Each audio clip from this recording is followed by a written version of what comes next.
campaign advisor telling CNN, quote, "If you're winning New Jersey by 5, there's something bigger at play here." Joining us now to discuss, Democratic Senator Chris Coons of Delaware.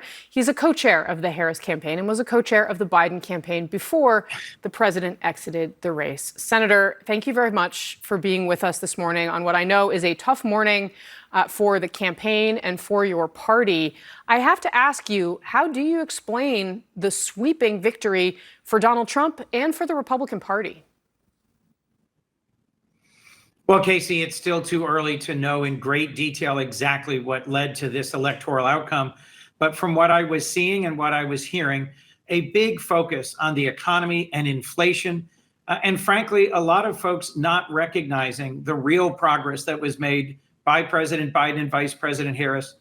We've seen landmark bipartisan legislation signed into law in the last couple of years that does important things that average Americans say they want. Reducing prescription drug prices, for example, capping the price of insulin, investing in infrastructure, but they didn't feel it and they didn't give us credit for it.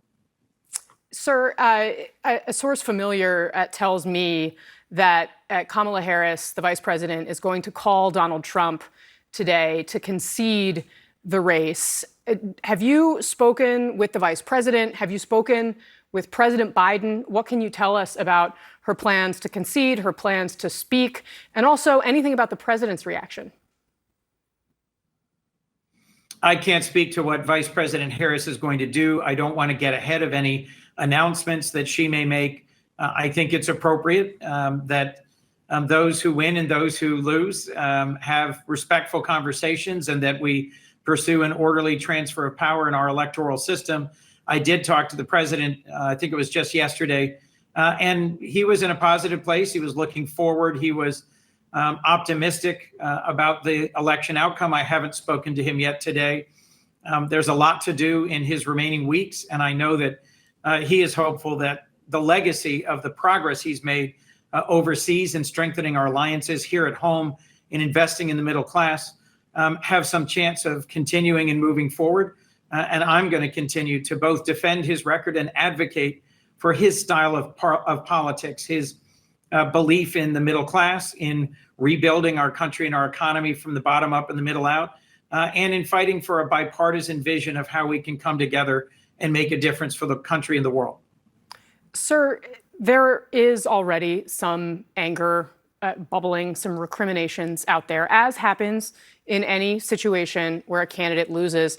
But I'm wondering, does President Biden regret his decision to run for re-election? Do you, now knowing the result, regret that decision? Would Democrats have been better off with a competitive primary?